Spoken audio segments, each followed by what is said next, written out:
क्या हुआ असुर सम्राट? अब क्यों स्मरण किया आपने मेरा?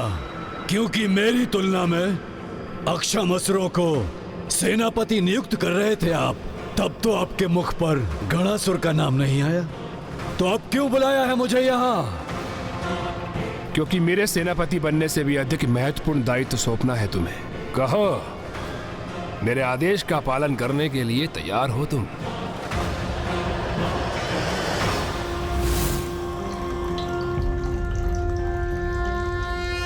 ओम नमस्ते देवेशाय सुरासुर नमस्कृताय भूत भव्य महादेवाय हरित पिंगल लोचनाय बलाय बुद्धिरूपिणे वैयाघ्रव संचदायारण्याय ओम नमो नमः।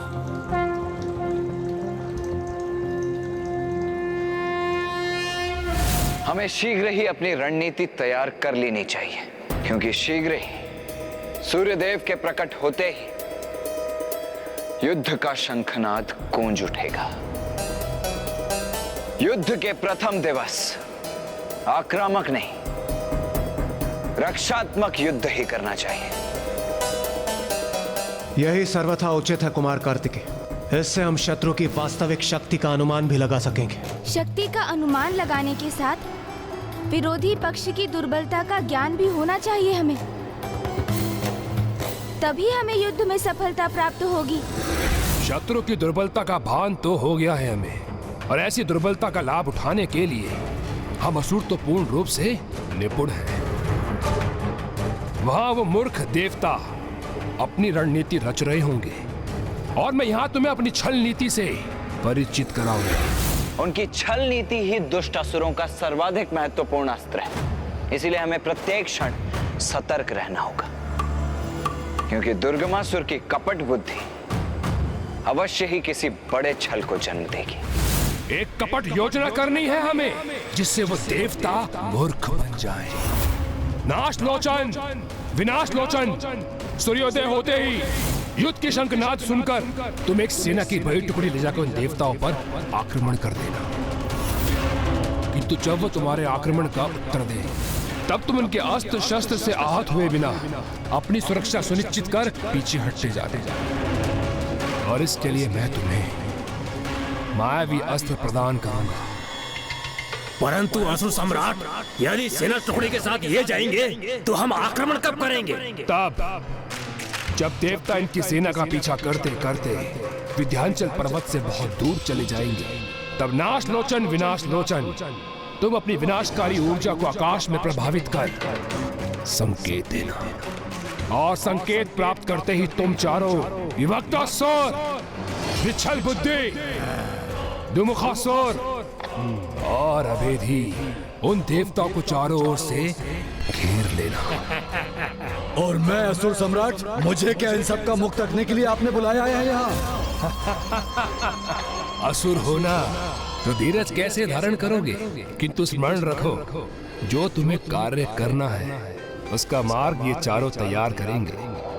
तो सुनो, जब नाश लोचन, विनाश लोचन देवताओं को दूर ले जाने में सफल होंगे और ये चारों अपनी सेना के साथ उन्हें घेर कर एक स्थान पर बांध देंगे, तब तुम गुप्त रूप से अकेली पड़ी उस देवी के स्थान पर पहुंचकर उसका अनुष्ठान रोककर बलपूर्वक खींच के लाना मेरे समक्ष, जिससे स्वयं मैं अपने हाथों से उस देवी का वध कर सकूं।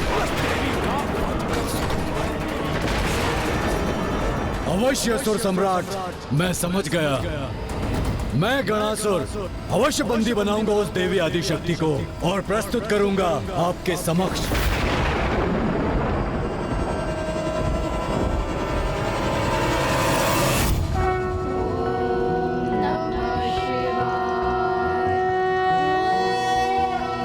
सौराष्ट्रे सोमनाथं च श्रीशैले मल्लिकार्जुनम् उज्जैन्यां महाकालमोंकारं परमेश्वरं केदारं हिमवत्पृष्ठे। ये कलश में जल समाप्त क्यों नहीं हो रहा है? ये कैसे संभव है? वाराणस्यां च विश्वेशं त्रयं भक्ति की शक्ति असंभव को भी संभव कर देती। जिनकी जटाओं में स्वयं देवी गंगा विराजती हैं,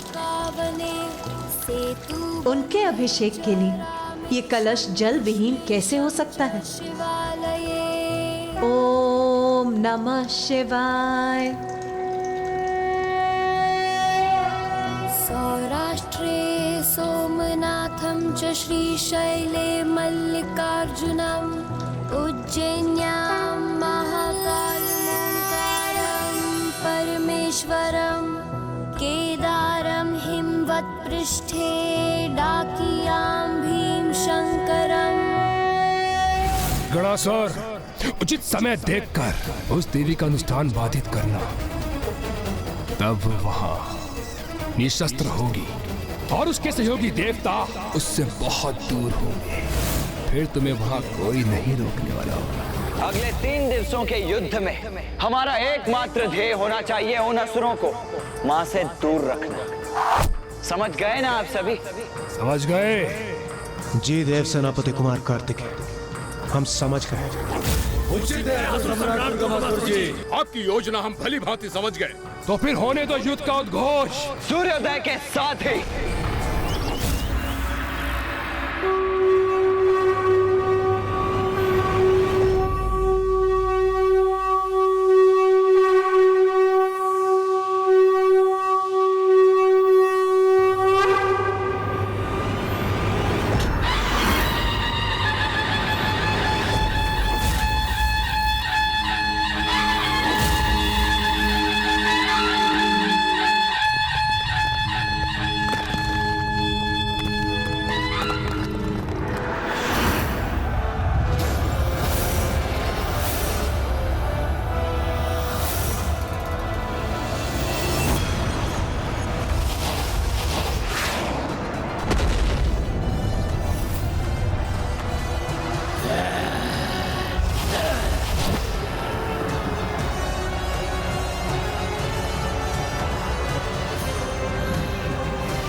ये दुष्ट दुर्गमासुर कहीं दिखाई क्यों नहीं दे रहा है?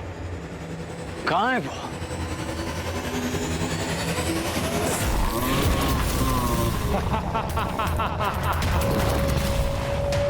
देवताओं, आज के इस प्रथम दिवस युद्ध में तुमको मेरे योद्धाओं से युद्ध करना होगा, जिससे मैं देख सकूं तुम में मुझसे युद्ध करने की योग्यता है भी या नहीं।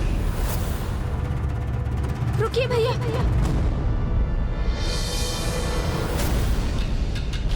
भैया, हमें रक्षात्मक युद्ध करने की अपनी योजना पर ही स्थित रहना होगा, जिससे हम इसकी कपट योजना ज्ञात कर सकें।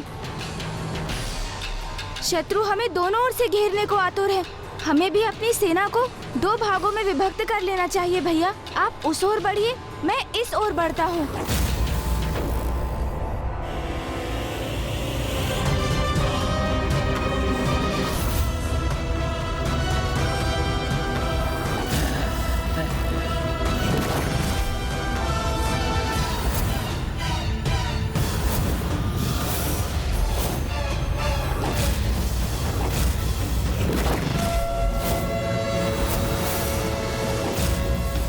आक्रमण! जय माता आदिशक्ति! जय माता आदिशक्ति! जय माता आदिशक्ति! जय माता आदिशक्ति!